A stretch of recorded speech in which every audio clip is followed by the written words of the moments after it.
Classic Hits, My 1059 on a Friday morning, gearing up for the big Styx show at Rimrock Auto Arena at Metro Park tomorrow night. And happy to announce that on the phone with us this morning, bass player and co-vocalist for Styx, Ricky Phillips. Thanks for calling, man. Hey, Willy. How are you, man? I'm doing great. It's great to hear from you because not only am I a Styx fan, but you were also the bass player in one of my other favorites, the Babies. Oh, fantastic. Just a couple of years ago, I actually got to talk to Tony Brock, the drummer for the Babies. Oh, right on. And, fantastic drummer. Yeah. Actually, Tony's one of the main reasons that, because the band was a British band to begin with, and when they came over to the States is when I met them, or their sound man saw me perform in a club in Los Angeles and told the guys about me, and then I went in and played with them. But Tony was my main interest in joining the band. I mean, John Waite has an amazing voice, and everybody else is consummate musicians. But as a bass player, Tony's pounding drum style, British backbeat, rock and roll was what I was all about. So he's a great guy. I love him. Well, and then, of course, after the Babies, you went on to have some big success with Bad English. Yeah. That was kind of an offshoot in a way. Jonathan Cain when we split up, had gone on to Journey and write all those great songs that Steve Perry sang, big hits for the next 2 or 3 Journey albums. And when they split up, Jonathan and I were actually at his brother's wedding, and he said, "Hey, I want to put a band together. We're going to let the press know that Journey is no longer." And so this is back in like late 80s. And so he and I were trying to put something together, and he bumped into Waite, and he told him what we were doing. So the three of us got back to the 3 of us that were in the Babies, and then Neil Sean jumped on, and of course Dean Castronova came on drums. So that was a good time as well. Great music that we created in that band. Love. Just we only did 2 records, but man, I think we had 5 or 6 hits off the first record. Right. Yeah. And yeah, kind of one of the first super groups of the 80s too. Yeah, it's weird because we were just buds. And then we kept seeing all these, the way we were being talked about, or the way the press was kind of portraying us as a super group. But that's cool. I'll take Sure. it. Your resume is very impressive, though, because not only with the Babies, Bad English, and you've been with Styx since, 2003? Yeah, it's amazing. I mean, I will have finished my 16th year in September. It just seems like Tommy Shaw called me and said, "Hey, dude, you feel like putting the dancing shoes back on?" Because I was pretty much just producing and writing music in Los Angeles at that point. And,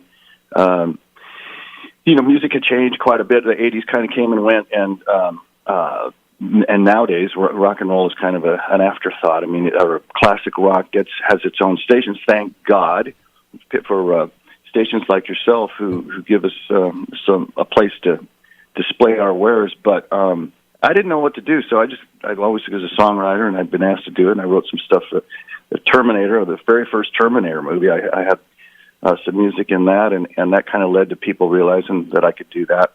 And I'm so happy that Tommy called me, because Styx is not only an amazing band who I toured with since, I guess, 1979, and the Babies we opened up for Styx, and saw how incredible they were as songwriters and singers, and just awesome. So now I've been a part of the band for, over a decade and a half, and it's a great place to be. Just an awesome place to be with people who get it and still love what they do and work hard at it. Yeah, and everybody in the band, amazing musicians. But what a sweet catalog, too. That's got to be a great thing to walk into and just have all those songs to pick from. Yeah, that's the craziest thing. My brother was New York City. He was the director of New York City Opera. He came to a show we did in New York City, and he said, "Who are all these smiling New Yorkers who are singing along with all the songs and know all the words?" It was just. He said, "I thought I knew the New York audience." But the skeptics, the big cities, a lot of skeptics out there, and see, what do you got there, kid? Kind of stuff. But you just go out there, and with this band, it's just such an uplifting. Songs are things that I would think I was impressed with about Styx initially in their songwriting. It's the subject matter makes you feel good. The subject matter of the songs is uplifting. It's positive. It's moving in a direction we all need, especially today. This is it's a great injection to go to a Styx show and then walk away happy with walking to your cars with everybody else singing the songs and smiling as they're going back to work the next morning or whatever they're doing, or picking up babysitters or whatever the case may be. It's just an uplifting experience. Well, and I know there's tons of Styx fans all over the place, but Billings is definitely a Styx city. You guys are here fairly often. I've seen you maybe 4 or 5 times here, and it seems like every time I see Styx, you guys get a little bit tighter, a little bit louder, a little bit better every single time. So that's always cool. Amen to that. Yeah, this is the kind of thing where we're not phoning it in. We change the set list because there are a lot of albums out there. There's certain songs. I mean, come on. There's a little section of songs we got to play because we know that everybody came to hear those songs. If you don't do Renegade, we're going to riot. Yeah, exactly. You Come Sail Away, Renegade, probably Too Much Time, probably Blue Collar Man.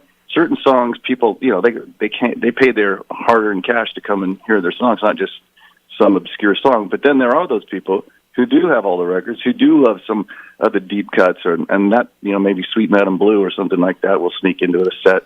I'm just kind of riffing here. I have no idea what we usually decide this a couple hours before we go on, where we are. We look at the set list from the last time we were there, and we say, hey, we did this last time, let's give them something different. And it's kind of, we go from there. I do kind of have my fingers crossed for Mr. Roboto because I know you guys have been playing it occasionally. Well, let me see. Let me write that down.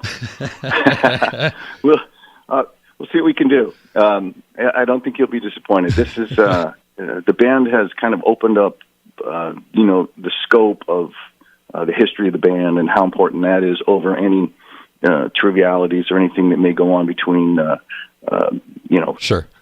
I guess things that have people who are aware of the band have seen kind of transpire. And the important thing is the people, all the people that are out there and the reason that they're there and why they're there. And I think that after a while you smell the coffee and you go, okay, let's snap out of it. Because we do so care about the way we deliver the show, the way we stay on point with our vocals. We stand and face each other before we go on stage every single night, and we sing full bore about 6, 7, 8 songs, just the choruses, and make sure we're on point with our harmonies. And we're woodshedding on our instruments. We've got practice amps and everything there in our dressing rooms.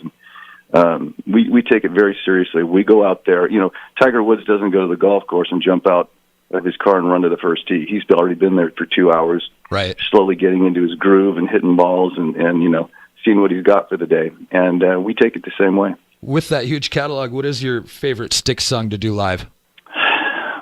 Fooling Yourself is definitely one of them, because I wish I would have written that song. Tommy Shaw penned that in the 70s, late 70s, and it's just, to me, it's got so many cool elements. It's a great positive message, but it's also great harmony, uplifting, but it breaks time signatures about 3 times, but it doesn't do it like you're sitting in a music theory class or something. It's done just meticulously beautiful. Just that song is magical to me. But there's other stuff. I like the tough songs. I like Blue Collar. I love Renegade's awesome to play and sing. The harmonies that are so much fun to sing in this band, because they're some of them are a little bit intricate, and some of them are really tough.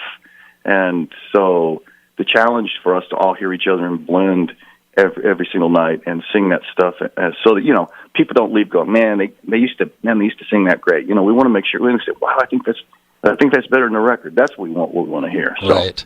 And the show was originally announced with Larry the Cable Guy along with you guys, which he isn't going to be making it. And I'm okay with that. You guys are going to be playing an extended set instead, so that's fine. But I am kind of curious. Larry's a good guy, and I'm not really sure what happened there. I do know that he has I had called the office at one point because I was curious when I saw that Larry wasn't going to be doing the shows. I know that he has a special coming out on, it might be an HBO special or comedy special or something. Okay. And they might have pulled him from doing anything until that's released. That would be an obvious, but not exactly sure that's the case. Larry's an awesome guy. He's funny, man. He is so funny. He and I both knew the great Arnold Palmer, and we're both golfers, and I was looking forward to him coming out because on days off I wanted to go, get out the sticks and hit the little white ball. But And up here, we're in the great white north right now. You need an orange ball to see it in the snow, but he's just a fun guy. He's so cool. I haven't even had a chance to talk to him, so I don't know the exact answer, but I know he had some stuff going on in his work world. How did what he does? How did that come about? How did you guys end up? Whose idea was that? Well, it surprised all of us. I have no idea. I don't think it was management. I think it was our agency. Okay. I think they also are his agent, and we always try to do. And our manager Charlie Brusco is always saying, let's do something different. What can we give the fans that they haven't seen yet? And I think it's March. It's not the big touring months. I think they thought, well, hey, March, let's do something fun in March. We'll get people out of their houses and out of the cold and into a fun show. So somebody came up with the idea. How about Larry the Cable Guy open up for Styx and get everybody laughing, and then bring on a rock show. And I think some of the Styx fans, I don't know if they took to it or not, but I thought it was a cool idea because it's different. You get a wider spectrum of entertainment, but I don't know. I don't know exactly how it would have went down. I kind of miss the fact that I won't. I know you're a golfer because I think it was maybe 4 or 5 years ago when you were here. We had a listener win going golfing with you. Oh, yeah. And, that is correct, yeah. I was kind of thinking, man, that'd be fun to do again, but you're right. We would need orange golf balls today because we still have way too much snow out there. Maybe the next time. Let's try to plan something for more of a warmer part of the year, because I love doing that. It's a great way for it's just a fun thing to do. It gets people phoning in and excited about the show. Maybe come out with me, and if we're on the road with Foreigner, I'll also maybe grab one of the Foreigner guys, or whoever the band is, REO, whoever the band we're out with. I'll grab to be my guy in my cart so that they can actually meet and hang with a couple rock stars from different bands and not just all from Styx. And it's just turned out to be, I've been doing it for probably 12, 13, 14 years now. And we don't do a lot of them, but when we do it, it's always a blast. It is cool. Again, tomorrow night, Metro Park, the Rimrock Auto Arena. We are super excited. Styx back to town. And Ricky Phillips, thanks a lot for taking time today, man. Really good to hear from you. Thank you, Willie. Great talking to you. And, looking forward to seeing you at the show. We'll see you at the show. Thanks, man.